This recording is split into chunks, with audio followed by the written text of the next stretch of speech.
يا أيها الذين آمنوا اتقوا الله حق تقاته ولا تموتن إلا وأنتم مسلمون صدق الله مولانا العلي العظيم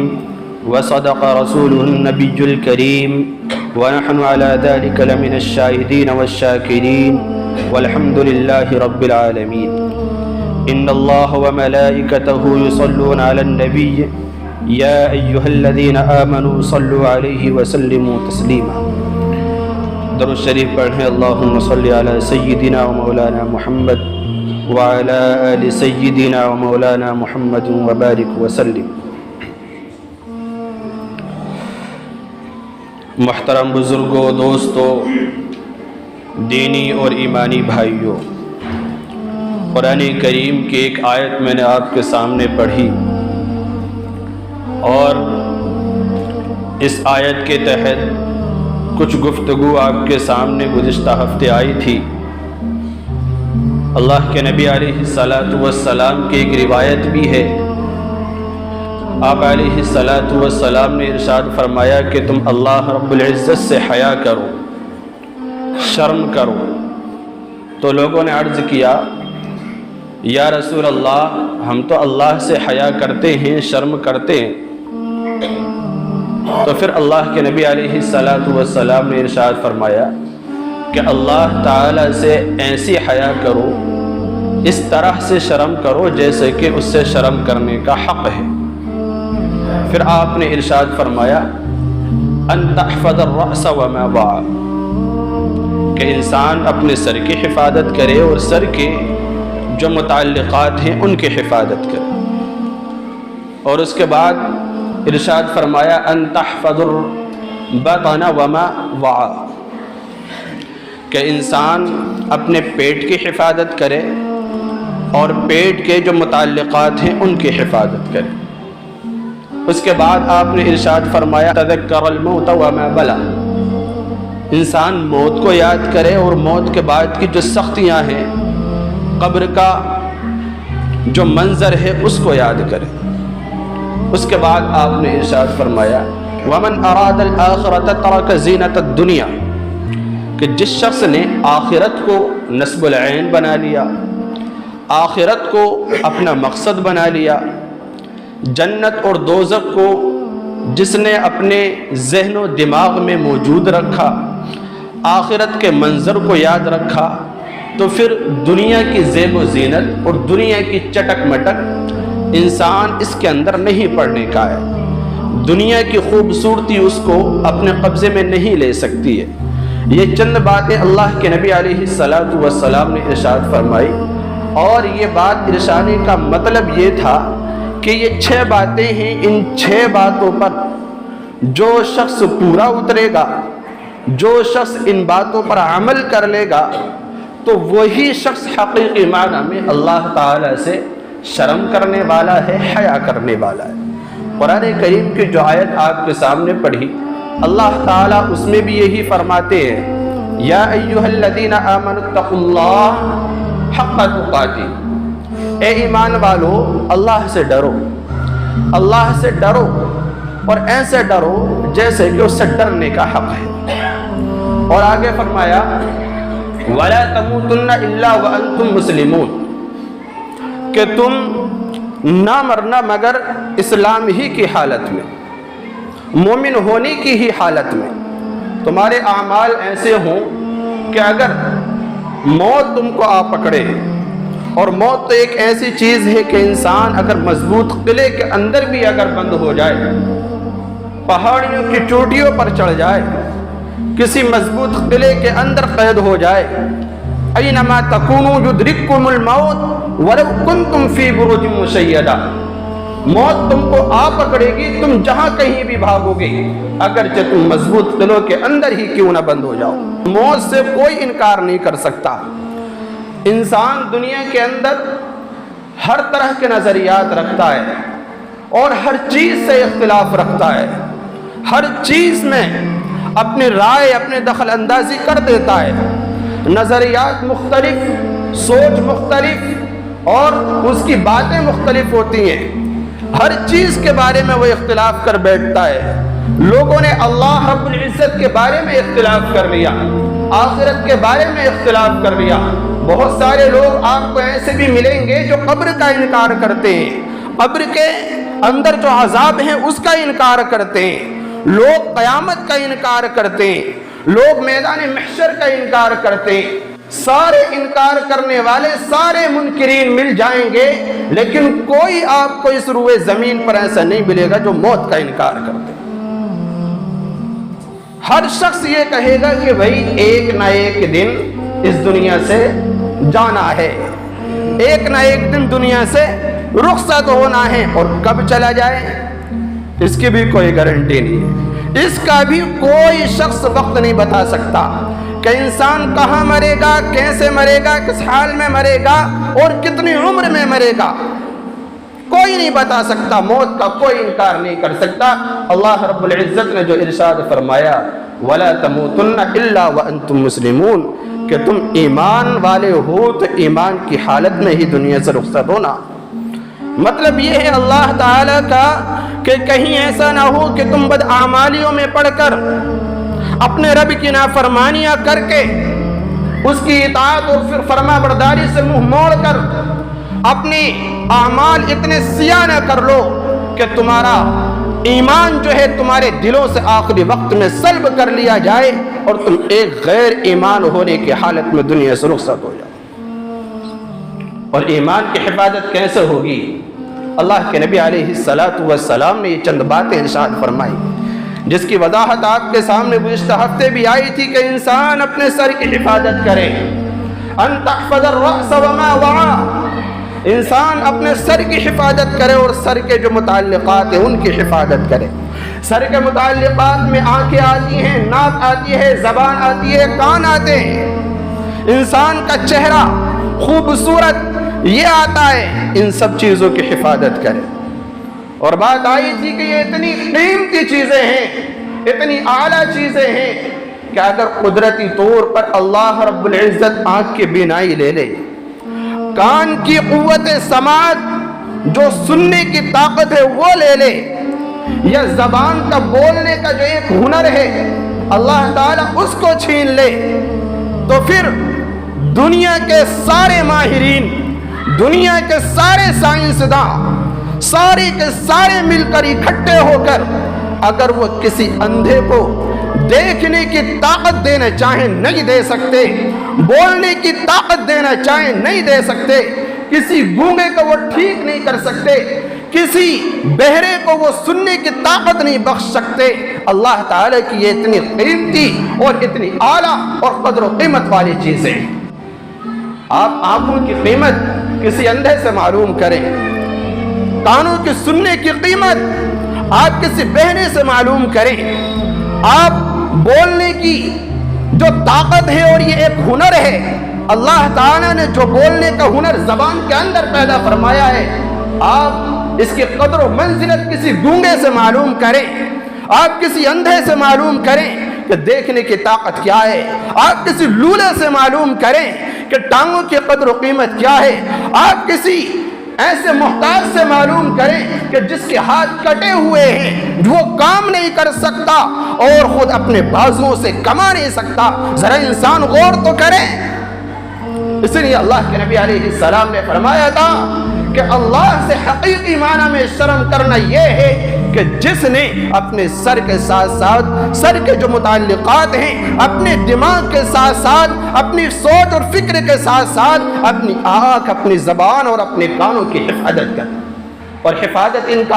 ان کی حفاظت کس طرح سے ہو سکتی ہے؟ زبان کی حفاظت یہ ہے کہ جھوٹ نہ بولے، زبان کی حفاظت یہ ہے کہ چغل خوری نہ کرے، زبان کی حفاظت یہ ہے کہ کسی کی غیبت نہ کرے، زبان کی حفاظت یہ ہے کہ جھوٹی گواہی نہ دے، زبان کی حفاظت یہ ہے کہ کسی پر الزام تراشی نہ کرے۔ یہ ساری ایسی باتیں ہیں جو زبان کی حفاظت سے متعلق ہیں۔ ان ساری باتوں کو اپنی زبان کو، ساری باتوں سے اپنی زبان کو محفوظ رکھے۔ جو شخص اپنی زبان کو ان باتوں سے محفوظ رکھے گا وہ حقیقی معنی میں اللہ تعالی سے شرم کرنے والا ہے۔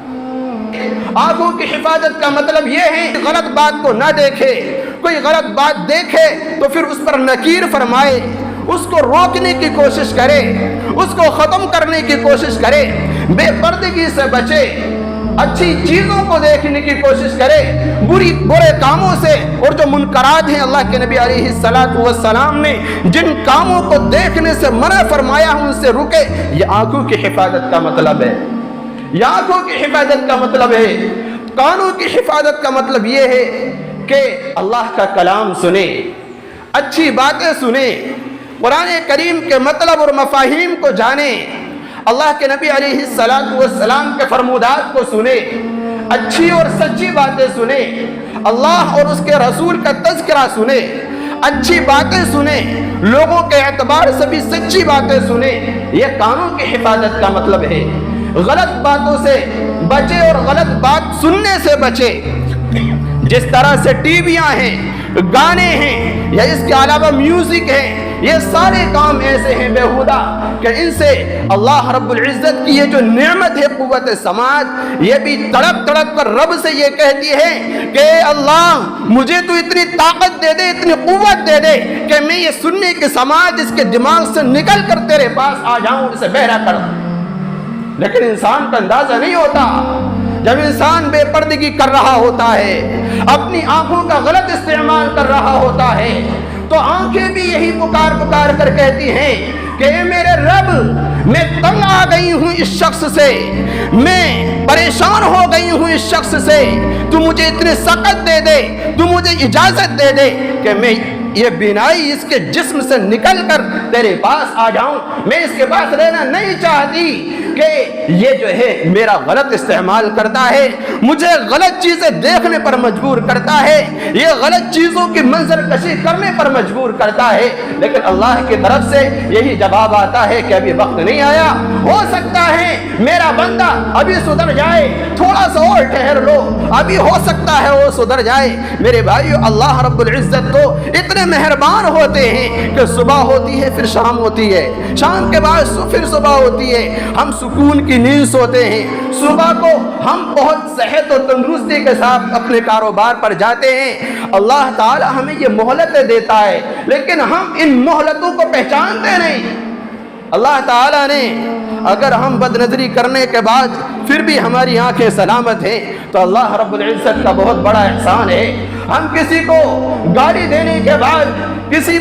کسی کی غیبت و چغلی کرنے کے بعد اگر ہماری زبان سلامت ہے تو اللہ رب العزت کی طرف سے یہ ڈھیل ہے۔ اگر گانے سننے کے بعد ہمارے کان صحیح سلامت ہیں اور جو سننے کی طاقت ہے یہ بھی اگر موجود ہے تو یہ بھی اللہ رب العزت کی عنایت ہے، اس کا فضل ہے، اس کا کرم ہے، یہ اللہ کی طرف سے ڈھیل ہے۔ یہ ساری یہ ڈھیلیں یہ بتلاتی ہیں کہ بندے سدھر جا، ابھی وقت ہے، سدھر جا، نہ پتا کہ موت کب آ پکڑے۔ یہ موت آنی ہے۔ اللہ تعالیٰ نے جو دنیا کے اندر پریشانیاں نازل کی، قرآن کریم کے اندر فرمایا کل نفس ذائقۃ الموت ونبلوکم بالشر والخیر فتنہ، کہ ہر جاندار کو موت کا مزہ چکنا ہے۔ وَنَبْلُوكُمْ بِالشَّرِّ وَالْخَيْرِ وَالْفِتْنَةِ، اور اللہ تعالیٰ تم کو آزماتا ہے، کبھی تمہارے اوپر پریشانیاں نازل کر کے، کبھی تم کو بیماریوں میں مبتلا کر کے، کبھی تمہارے کاروبار میں تنگ دستی ڈال کے، کبھی تم سے اولاد کو چھین کر، کبھی تمہارے کاروبار کو پٹ کر کے، اور کبھی جو ہے تمہارے مال و دولت کو لوٹ کر اور چوری کے ذریعے جو مصیبتیں اور پریشانیاں غیروں کی طرف سے یا اپنوں کی طرف سے آتی ہیں، یہ ساری باتیں ایسی ہیں۔ وَنَبْلُوكُمْ بِالشَّرِّ وَالْخَيْرِ فِتْنَةً، کہ اللہ تعالیٰ خیر کے ذریعے، بھلائی کے ذریعے اور اسی طرح برائی کے ذریعے آزماتا ہے کہ تم میں پریشانی اور مصیبت کے وقت میں کون صبر کرتا ہے، میری قدرت سے کون مکرتا ہے، اور اسی طرح بھلائی کے وقت میں کون میرا شکر ادا کرتا ہے۔ اسی طرح سے اللہ تعالیٰ نے یہ وقت ہمیں دیا ہے، اللہ تعالیٰ آزماتا ہے۔ جس طرح سے ایک تاجر خرید و فروخت کرنے کے بعد صبح سے شام جب ہو جاتی ہے تو شام کو حساب کتاب لگاتا ہے، حساب کتاب لگاتا ہے کہ کتنا نقصان ہوا اور کتنا فائدہ ہوا، پھر وہ غور کرتا ہے کہ یہ نقصان کیوں ہوا ہے۔ جب نقصان جس کی وجہ سے ہوتا ہے پھر ان باتوں سے آئندہ اگلے دن وہ بچنے کی کوشش کرتا ہے اور یہ ارادہ کرتا ہے, یہ تہیہ کرتا ہے کہ آئندہ مجھے یہ غلطی نہیں کرنی ہے, اپنے کاروبار میں اس طرح کے معاملات نہیں کرنے ورنہ اس سے بڑا نقصان ہو سکتا ہے. میرے بھائیو, اسی طرح سے اللہ رب العزت نے جو مصیبتیں اور پریشانیاں جو نازل کی ہیں یہ آزمائش کے لیے, اور آگے فرمایا وَإِلَيْنَا تُرْجَعُونَ کہ آخرکار لوٹ کے ہمارے پاس ہی آنا ہے. اگر تم نے پریشانی اور مصیبت میں اگر صبر کے ساتھ کام لیا ہوگا تو ہم اس کا بہترین اجر آپ کو دیں گے, اور اسی طرح خوشحالی میں اور اسی طرح خوش نصیبی میں اور میری نعمتوں کو استعمال کر کے میری شکر گزاری کی ہوگی تو پھر بھی ہم تمہیں اچھا انعام دیں گے, ہم تمہارے درجات کو بلند کریں گے, ہم تمہارے گناہوں پر پردہ ڈال دیں گے, ہم تمہیں جنت کے اعلیٰ درجے پہ پہنچائیں گے, اور تمہارے ساتھ ساتھ میں تمہاری جو آنے والی نسل ہے ان کی بھی حفاظت کریں گے, ان کے درجات کو بھی بلند کریں گے. تو میرے بھائیوں, سب سے بہتر جو ہمیں پتہ چلے کہ ہم اپنی آنکھ اور ہمارے جو اعضاء ہیں ان کی حفاظت کریں. اللہ کے نبی علیہ السلام کی ایک اور روایت ہے, اس میں اللہ کے نبی علیہ السلام نے فرمایا کہ اگر کوئی شخص, کوئی بندہ اگر ان دو باتوں کی میری طرف سے ضمانت لے لے, ذمہ داری لے لے, اس بات کی ذمہ داری لے لے دو باتوں کی, تو اللہ کے نبی علیہ السلام فرماتے ہیں کہ میں یہ ذمہ داری لیتا ہوں کہ اس شخص کو جنت کے اندر داخل کراؤں گا, وہ شخص جنتی ہے. اللہ کے نبی علیہ السلام نے فرمایا کہ دو باتیں ہیں, صرف ایک بات ہے کہ اس چیز کی حفاظت کرے جو دو جبڑوں کے درمیان میں ہے, اس چیز کی حفاظت کرے جو دو جبڑوں کے درمیان میں ہے, یعنی زبان کی حفاظت کرے. اور دوسری بات آپ نے ارشاد فرمائی, اس چیز کی حفاظت کرے جو دو رانوں کے درمیان میں ہے, یعنی شرمگاہ کی حفاظت. کبھی کبھار ایسا ہوتا ہے کہ انسان نہ چاہتے ہوئے بھی انسان کے اندر دو خواہش ہے, ایک تو پیٹ کی خواہش اور دوسرے نفس کی خواہش. یہ چیزیں ایسی ہیں کہ حلال راستے اور حلال طریقے کے موجود ہونے کے باوجود بھی غلط طریقے پر چل بیٹھتا ہے.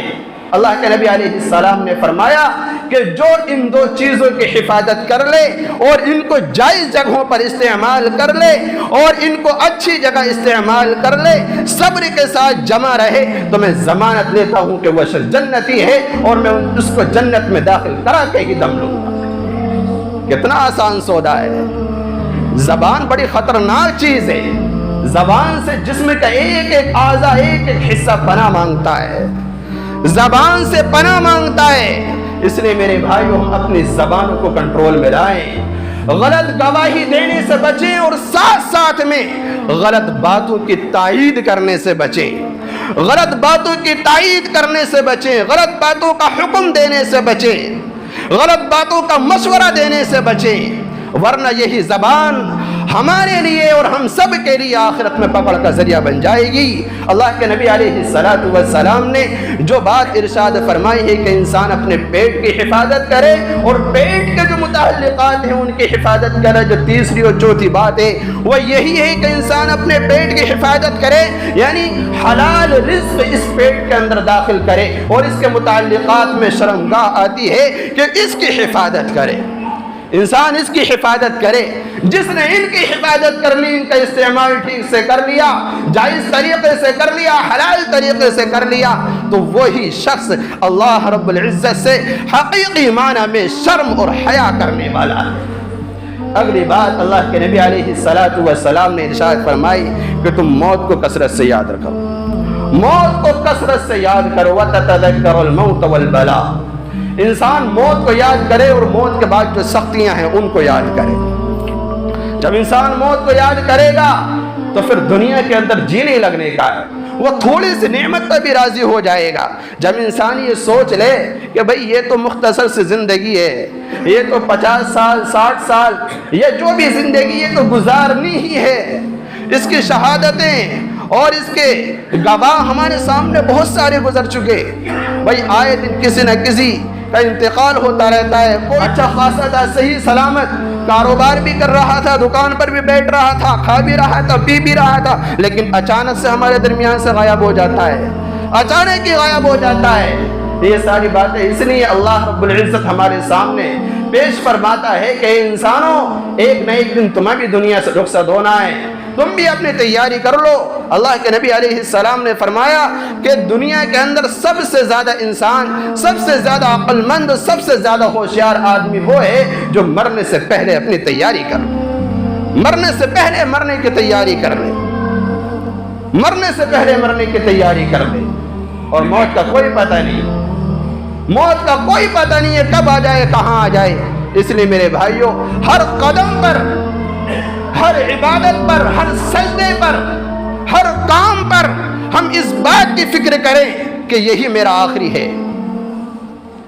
بزرگان دین نے، اللہ کے نبی علیہ السلام نے ارشاد فرمایا کہ اگر انسان نماز پڑھتا ہے تو اس خوف سے پڑھے کہ یہی میری آخری نماز ہے۔ جب یہ خوف دل کے اندر ہوگا تو ذہن بھٹکنے کا ہی نہیں ہے۔ لوگ شکایتیں شکوے کرتے ہیں نا کہ ادھر نیت باندھی اور دماغ تجارت میں اور اسی طرح کاروبار میں اور بزنس میں لگ جاتا ہے، طرح طرح کی باتیں، خرافاتیں ذہن کے اندر آنے شروع ہو جاتی ہیں۔ بزرگان دین نے فرمایا کہ اگر چند باتوں پر انسان عمل کر لے تو پھر اس کا ذہن کبھی نہیں بھٹکنے کا ہے۔ پہلی بات تو یہ ہے کہ جو وہ پڑھ رہا ہے اس پر غور و فکر کرے کہ وہ پڑھ کیا رہا ہے، اور یہ ذہن میں رکھے کہ میں اپنے رب کے دربار میں کھڑا ہوں،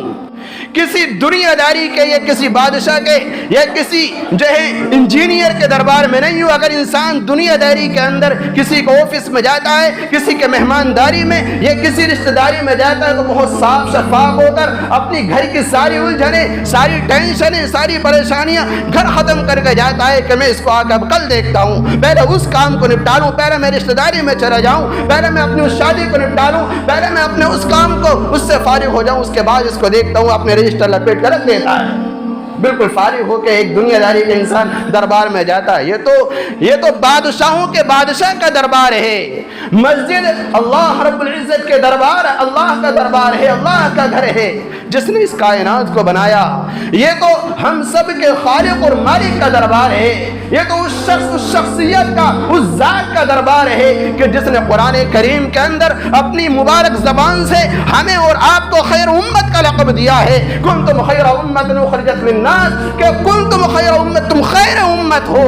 بہترین امت ہو، اچھی امت ہو، خوبصورت امت ہو۔ اللہ تعالیٰ نے خیر امت کا لقب اپنی زبان سے ہمیں دیا ہے، لیکن ہم ایک لمحے کے لیے سوچیں، غور و فکر کریں کہ اللہ تعالیٰ نے خیر امت ہمیں اس لیے فرمایا ہے کہ ہم منمانی کریں، جو ہمارا نفس کہے، ہمارا جی کہے، ہمارا دل میں آئے وہی باتیں کریں، وہی کام کریں، ہم اپنے دماغ کو جیسے چاہیں استعمال کریں،